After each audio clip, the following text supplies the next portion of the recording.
Maagang gumising si Bobet gaya ng kanyang nakagawian. 4:00 pa lamang ng madaling araw ay nakabangon na siya upang maghanda para sa kanyang trabaho bilang isang security guard sa isang pribadong paaralan sa bayan ng San Isidro. Tahimik niyang pinakuluan ng tubig para sa kape habang nakatanaw sa kanilang maliit ngunit malinis na bahay. "Bobet, apo, maaga ka na naman?" Mahinang tanong ng kanyang lolong si Mang Felipe habang papalabas ng silid. Ngumiti si Bobet. "Opo, Lo. Baka kasi mahuli na naman po ako. Alam mo naman po, ayoko pong napapagalitan." Napangiti si Mang Felipe. Mula nang mamatay ang mga magulang ni Bobet noong bata pa ito, siya na ang tumayong ama at ina sa apo. Kahit mahirap ang buhay, ginawa niya ang lahat upang mapalaki ito ng maayos. "Maswerte ang mapapangasawa mo bahalang araw, apo," paberong sabi ng matanda. Napailing si Bobet. "Naku, Lo, sino naman pong babae ang papatol sa isang simpleng sekyu?" "Tandaan mo, apo, hindi trabaho ang sukatan ng pagkatao." Ngumiti lamang si Bobet bago tuluyang umalis. Pagdating sa paaralan, agad niyang sinimula ng kanyang tungkulin. Binabati niya ang bawat estudyante at pati na rin mga guro na pumapasok. "Good morning po, Kuya Bobet." Masayang bati ng mga estudyante. "Good morning din. Mag-aral kayong mabuti, ha?" sagot niya. Kilala si Bobet sa paaralan bilang mabait, magalang at masipag. Kahit simpleng gwardiya lamang, nare-respeto siya ng karamihan. Isang umaga, habang nagbabantay siya sa gate, may isang babaeng nagmamadaling pumasok. "Pasensya na po, late na po ako," hingal na sabi ng babae. Napangiti si Bobet. "Okay lang po, ma'am. Good morning po." Doon niya unang nakilala si Laika. Bagong guro si Laika sa paaralan. Maganda ito, matalino, at palakaibigan. Bagamat may kaya sa buhay, hindi ito mayabang. Anak siya ni na Aling Linda at Mang Hener, isang dating seaman na pabalik-balik sa pagbabarko sa loob ng maraming taon.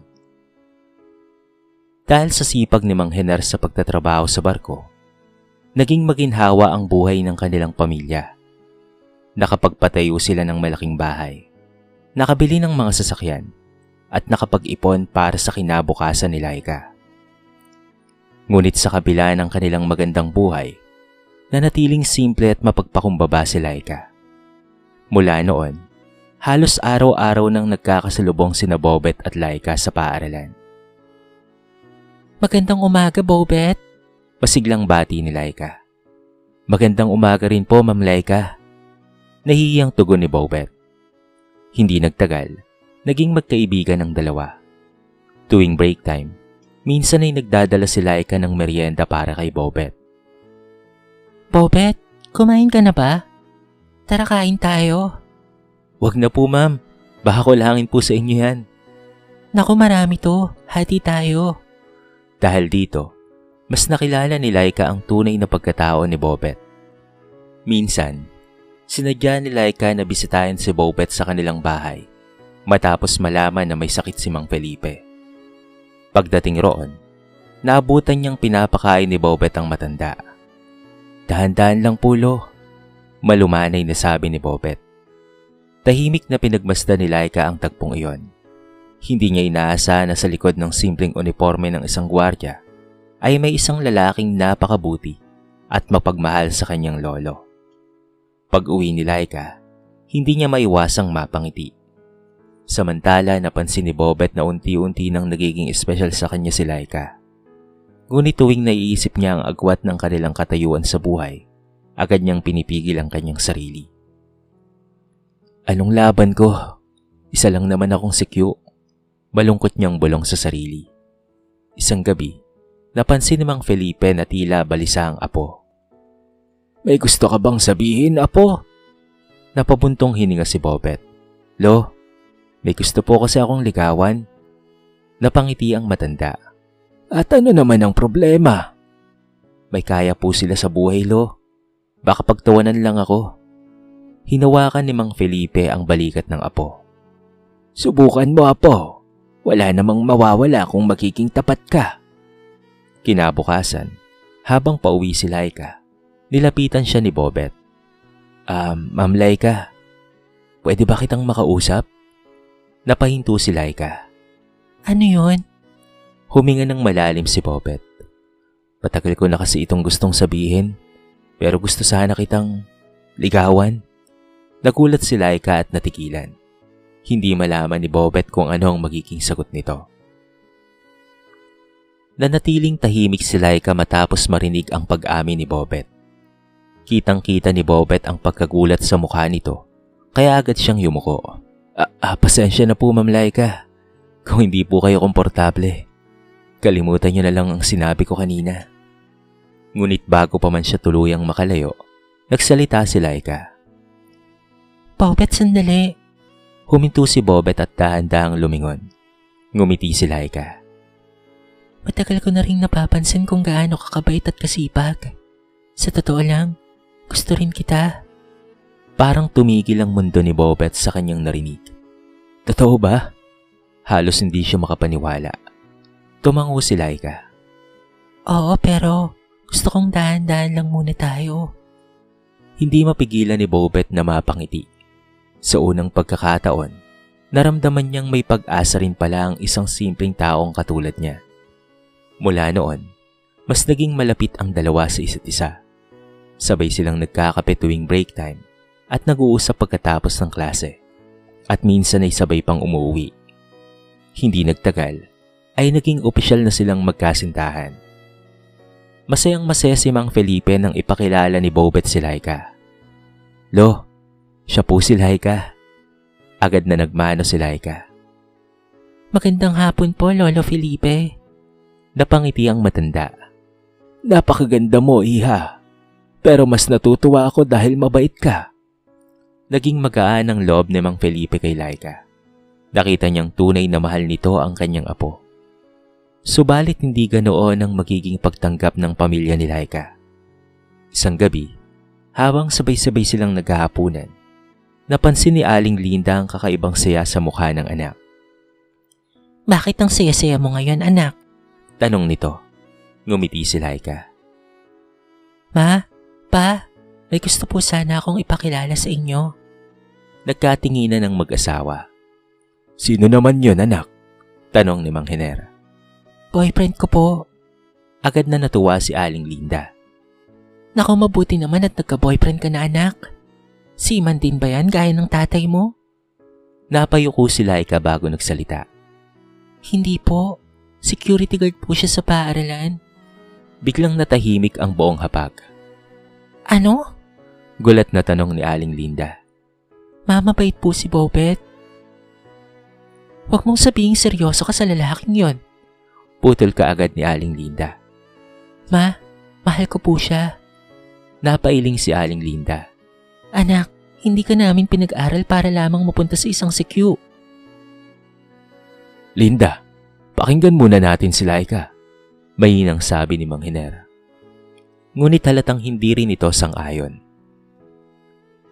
Hindi naman sa minamalit ko ang trabaho niya, anak. Dagdag ni Mang Hiner. Pero magkaiba kayo ng estado sa buhay. Baka mahirapan ka lang. Pero pa, hindi naman po pera ang bisihan ng pagmamahal. Ayan ang sinasabi mo ngayon, anak. Pero hindi ganyan ang realidad. Sagot ni Aling Linda. Kapag naghirap na kayo, saka mo maiisip na tama kami. Hindi na nakapagsalita pa si Laika. Kinabukasan, nagpumilit sina Aling Linda at Mang Hiner na makilala si Bobet. Nang dumalaw si Bobet sa kanilang bahay, agad niyang naramdaman ang lamig ng pagtanggap ng mga magulang ni Laika. Napakalaki ng bahay ng pamilya. Nakaramdam ng kaba si Bobet habang nakaupo siya sa sala. Ikaw ba si Bobet? Malamig na tanong ni Aling Linda. Opo. Totoo bang security guard ka lang? Opo.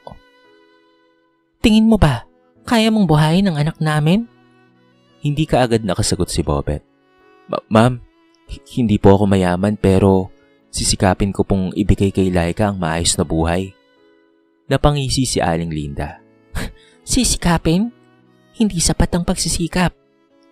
Tahimik lamang si Bobet kahit nasasaktan na. Mahal ko po ang anak ninyo, mahinaon niyang sabi. Ngunit hindi nagpadaig si Aling Linda. Hindi ka bagay sa kanya. Mas mabuting layuan mo na lang ang anak namin. Napaiyak si Laika. Ma, tama na po. Tumayo si Bobet. Salamat po sa oras ninyo. Uuwi na po ako. Paglabas niya ng bahay, agad siyang sinundan ni Laika. Pasensya ka na, Bobet, ha? Ngumiti lamang si Bobet kahit mabigat ang kanyang kalooban. Okay lang, naintindihan ko sila. Hindi kita iiwan, Bobet. Matatag na sabi ni Laika. Tumingin si Bobet sa nobya. Ngunit alam niyang hindi pa rito nagtatapos ang laban nila. At sa loob ng bahay, isang desisyon ang ginawa ni Aling Linda. Hindi ko hayaang mapunta ang anak ko sa lalaking yun. Gagawin ko ang lahat para maghiwalay sila. Sa mga sumunod na buwan, lalong tumindi ang pagtutol nila Aling Linda at Mang Hener sa relasyon ni Bobet at Laika. Halos araw-araw nang pinagsasabihan si Laika ng kanyang ina. Anak, hindi pa huli ang lahat. Marami pang mas maayos na lalaki para sa iyo. Paulit-ulit na sinasabi ni Aling Linda. Ngunit nananatiling matatag si Laika. Ma, mabuting tao si Bobet. Yun ang mahalaga para sa akin. Dahil hindi magkasundo, naging madalas ang kanilang pagtatalo sa bahay. Maging si Mang Hener na noon ay tahimik lamang, ay nagsisimula ng tutulan ng relasyon ng kanyang anak. Laika anak, mahal ka namin. Ayaw lang naming maranasan mo ang hirap ng buhay. Sabi nito isang gabi. Pa, handa po akong harapin ang anumang hirap basta't kasama ko si Bobet. Hindi na nakasagot pa si Mang Hener. Isang araw, pinuntahan ni Aling Linda si Bobet sa paaralan. Nagulat si Bobet nang makita itong naghihintay sa guardhouse. Magandang umaga po, ma'am. Huwag mo nang paligoy-liguyin pa ang usapan. Malamig na sabi nito. Layuan mo ang anak ko. Nagulat si Bobet. Pero ma'am, kung mahal mo si Laika, pakawalan mo siya. Hindi mo kayang ibigay ang buhay na nakasanayan niya. Tahimik na yumuko si Bobet. Masakit man, pero naisip niyang baka tama si Aling Linda. Nang gabing iyon, nakipagkita siya kay Laika. Laika, baka tama ang mga magulang mo. Mainang sabi ni Bobet. Anong ibig mo sabihin? Baka mas magiging masaya ka kung ibang lalaki ang makakasama mo sa buhay.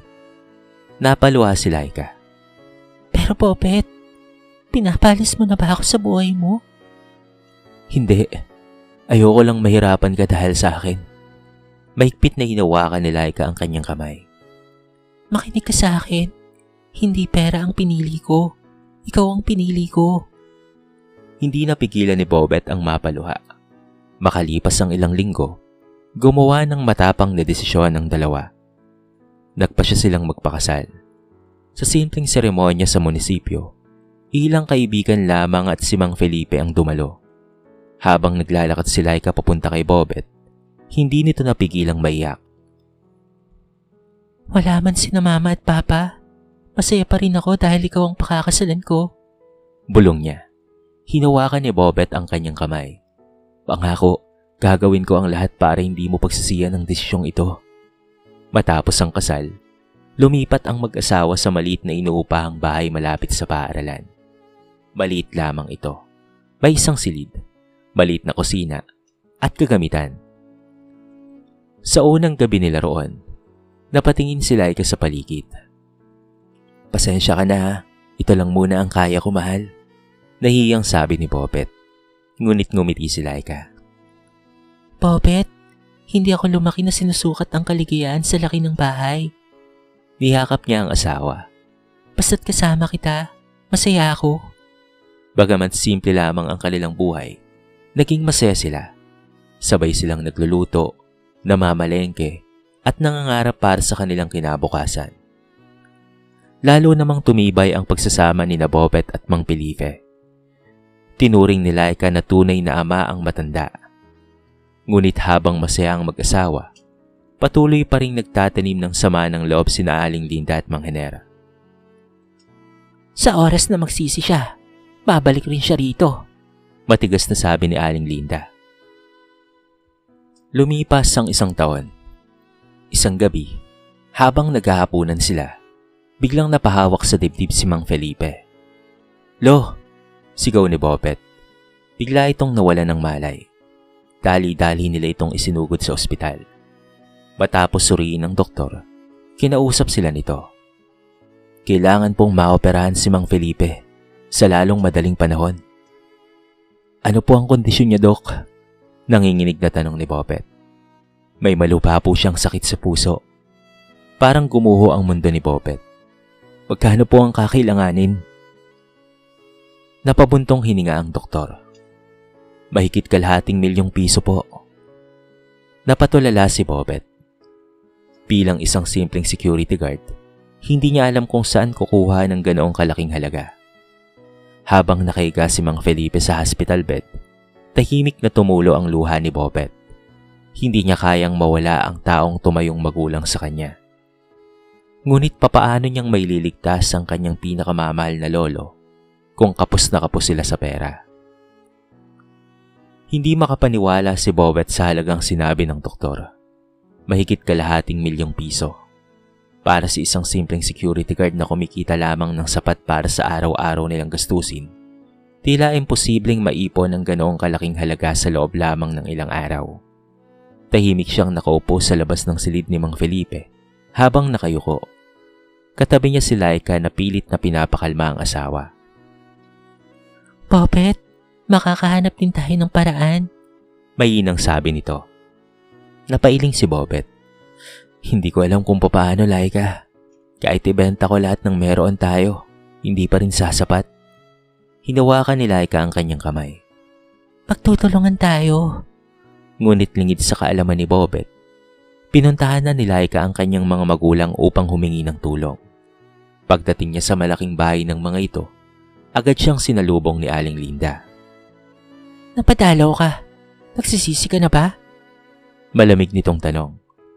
"Ma, nandito po ako para humingi ng tulong." "Ano naman yun?" "May malubhang sakit po si Mang Felipe. Kailangan po siyang maoperahan." Nagkatinginan sina Aling Linda at Mang Henera. "At bakit naman kami ang lalapitan ninyo?" Tanong ni Aling Linda. "Ma, buhay po ang nakataya." Ngunit nanatiling matigas si Aling Linda. "Kung hindi ka sana nagmatigas doon, hindi mo sana mararanasan ang problemang yan, Laika." Nasaktan si Laika. "Pero ma, hindi po ito panahon para manumbat." Napabuntong hininga si Mang Henera. "Pasensya ka na, anak. May pinagdadaanan din kaming gastusin ngayon." Lumuha si Laika habang umalis. Pagbalik niya sa ospital, hindi niya na sinabi kay Bopet ang nangyari. Ayaw niyang madagdagan pa ang problema nito. Kinagabihan, nagising si Mang Felipe at hiniling na makausap ng sarilian si Bopet. "Bopet, halika't lumapit ka." Agad na lumapit si Bopet sa higaan ng matanda. "Lo, huwag na po kayong magsalita. Magpagaling po muna kayo."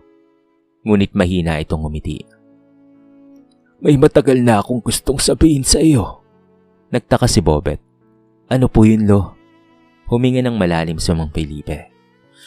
"Apo, hindi mo ako tunay na lolo." Natigilan si Bopet. "Lo, ano po bang ibig niyong sabihin?" Napaluha ang matanda. 28 taon na ang nakakalipas. Nakakita ko ng isang sanggol sa tabi ng isang naaksidenteng sasakyan sa bundok. Tahimik na nakinig si Bopet. Wala nang buhay ang mga sakay ng sasakyan. Ngunit ikaw, himalang nakaligtas. Parang tumigil ang mundo ni Bopet. Pinuntahan ko ang mga otoridad noon, pero walang nakakilalang kamag-anak mo. Kaya inuwi kita at pinalaki na parang sarili kong apo. Hindi napigilan ni Bopet ang mapaiyak. Pero Lo, kayo pa rin po ang tunay kong pamilya. Ngumiti si Mang Felipe. Doon sa lumang cabinet sa bahay, may kahon akong itinago. Naroon ang lahat ng gamit na suot mo noong sanggol ka pa. Kinabukasan, umuwi sina Bobet at Laika upang hanapin ang kahon. Matapos ang ilang oras ng paghalongkat, nakita nila ang isang lumang kahoy na kahon. Sa loob nito ay may maliit na gintong kwintas na may simbolong F, ilang dokumento, at isang lumang litrato ng isang mag-asawa na may kasamang matandang lalaki. Meron din lumang pahayagan. Nakasulat dito ang mga salitang, "Pamilya ng kilalang negosyanteng si Don Fernando Villarreal, nasawi sa aksidente. Nawawala ang apo." Nagkatinginan sina Bobet at Laika. Hindi kaya? Bulong ni Laika. Agad silang nagsimulang magsiyasat. Sa tulong ng isang abogado at ng mga dokumentong naiwan ni Mang Felipe, unti-unti nilang natuklasan ang katotohanan. Si Bobet pala ang nawawalang apo at kilalang negosyante at asyunderong si Don Fernando Villarreal. Ngunit bago pa man nila tuluyang makumpirma ang lahat, muling bumagsak ang kondisyon ni Mang Felipe. Agad silang bumalik sa ospital. Ngunit huli na ang lahat. Pagdating nila, dadatnan nilang tahimik nang nakahiga ang matanda. Mahina lamang na nakangiti si Mang Felipe bago tuluyang pumikit. "Maraming salamat, anak." At tuluyan na itong nalagutan ng hininga. Lolo! Umiiyak na sigaw ni Bobet habang yakap-yakap ang taong tumayong ama sa kanya sa loob ng maraming taon. Sa gitna ng kanyang pagdadalamhati, isa na namang malaking katotohanan ang nagbago sa kanyang buong pagkatao. Ilang linggo matapos ang libing ni Mang Felipe, nanatiling mabigat ang puso ni Bobet. Hindi pa rin siya lubos na makapaniwala na wala na ang taong nag-aruga at nagpalaki sa kanya mula pagkabata. Araw-araw, dinadalaw niya ang puntod ng matanda. Salamat po sa lahat. Kung hindi dahil sa inyo, hindi ko po alam kung ano po ang nangyari sa akin." Mahina niyang sambit habang inilalapag ang paboritong bulaklak ni Mang Felipe. Sa kabila ng pagdadalamhati, ipinagpatuloy nila Bobet at Laika ang pagsisiyasat patungkol sa tunay na pagkatao ni Bobet. Sa tulong ng abogado na kanilang nilapitan, nakipag-ugnayan sila sa pamilya ni Don Fernando Villarreal, isa sa pinakakilalang negosyante sa kanilang probinsya. Noong una, hindi kaagad naniwala ang pamilya Villarreal. Maraming taon na ang lumipas simula nang mawala ang kanilang apo sa isang trahedya. Ngunit nang makita nila ang gintong kwintas, lumang litrato at mga dokumentong iniwan ni Mang Felipe, nagsimula silang magkaroon ng pag-asa. Upang makatiyak, isinailalim si Bobet sa DNA test. Lumipas ang ilang linggo bago lumabas ang resulta. Nanginginig ang mga kamay ni Bobet habang binubuksan ng abogado ang sobre. Napahinto ang lahat. "Mr. Bobet," nakangiting sabi ng abogado, "positive po ang resulta. Kayo nga po talaga ang nawawalang apo ni Don Fernando." Napaluwa si Bobet. Hindi niya alam kung matutuwa siya o malulungkot. Buong buhay niya ay si Mang Felipe lamang ang itinuring niyang pamilya. Ngunit ngayon, may isa pa pala siyang pamilyang matagal nang naghahanap sa kanya. Makalipas ang ilang araw, inimbitahan si Bobet sa mansyon ng mga Villarreal. Pagdating niya roon kasama si Laika, hindi niya maiwasang kabahan. Sinalubong siya ng matandang si Don Fernando, na noon ay halos 80 taong gulang na. Nang makita si Bobet, agad itong napaluha. "Apo!" nanginginig nitong sambit. Hindi napigilan ni Bobet ang maiyak nang yakapin siya ng matanda. 28 taon kitang hinanap." Naging emosyonal ang muling pagsasama ng pamilya. Ipinakilala si Bobet sa kanyang mga tiyuhin, tiyahin, at pati na rin sa kanyang mga pinsan. Sa unang pagkakataon, naramdaman niyang meron siyang malaking pamilyang handang tanggapin siya. Hindi nagtagal, mabilis na kumalat sa buong bayan ng balita. Ang simpleng security guard na matagal na nilang nakikitang nagbabantay sa paaralan ay apo pala ng isa sa pinakamayamang pamilya sa lalawigan. Umabot rin ang balita kina Aling Linda at Mang Henera. Totoo ba? Hindi ako makapaniwala." Gulat na sabi ni Aling Linda habang pinapanood ang balita sa telebisyon. Ngunit nang makumpirma nila ito, kapwa sila natulala. Naalala nila ang lahat ng masasakit na salitang binitawan nila kay Bobet. Naalala ni Aling Linda kung papaano niya itong minamalit at pinapalayo kay Laika. Hindi siya mapakali. Makalipas ang ilang araw, nagpasya silang puntahan ng mag-asawa. Pagdating nila sa bahay ni Bobet, agad silang sinalubong ni Laika. Ma? Pa? Lumabas si Bobet mula sa kusina. Nakita niyang kapwa seryoso ang mga magulang ng asawa. Bobet, mainang sabi ni Mang Hiner. Pwede ba tayong mag-usap? Tahimik na tumango si Bobet. Napaiyak si Aling Linda. Anak, patawarin mo ako ha? Nagulat si Bobet sa narinig. Marami akong nasabi at nagawa sa iyo noon. Masyado kitang hinusgahan dahil sa trabaho mo. Tahimik lamang si Bobet. Nakakahiya ang ginawa namin, anak. Hindi namin nakita ang tunay mong halaga bilang tao. Ilang sandaling nanahimik si Bobet bago nagsalita. Hindi po ako nagalit sa inyo. Napatingin sa kanya ang mag-asawa. Dahil kahit hindi niyo po ako tinanggap noon, naiintindihan ko na po na gusto niyo lamang na mapabuti po si Laika. Napaluwa si Aling Linda. Pero sana po, tugtong ni Bobet, matutunan po nating huwag husgahan ng isang tao batay sa kanyang trabaho o estado sa buhay. Tumango sina Aling Linda at Mang Hiner. Sa wakas, naunawaan nila ang isang mahalagang aral. Hindi pala pera o pangalan ang sukatan ng pagkatao. Dahil bago pa man naging tagapagmana ng malaking kayamanan si Bobet, isa na siyang mabuting tao. Lumipas ang ilang buwan matapos malaman ng lahat ang tunay na pagkatao ni Bobet. Bagamat nagbago ang kanyang buhay dahil sa pagkakatuklas na siyang tagapagmana ng pamilya Villarreal, nanatili pa rin siyang mapagpakumbaba. Hindi niya iniwan ang dating pamumuhay na nakasanayan niya. Sa halip, lalo pa siyang nagsikap na maging mabuting tao. Isang bagay na itinuro sa kanya ni Mang Felipe. Isang araw, inimbitahan ni Don Fernando Villarreal sina Aling Linda at Mang Hiner sa kanilang mansyon. Kinakabahan ng mag-asawa habang papasok sa napakalaking tahanan ng mga Villarreal. Sigurado ka bang tama itong gagawin natin? Bulong ni Aling Linda sa asawa. Tumango si Mang Hiner. Kailangan nating ayusin ang lahat. Pagpasok nila sa sala, agad silang sinalubong ni Bobet at Laika. Nagmano si Laika sa kanyang mga magulang.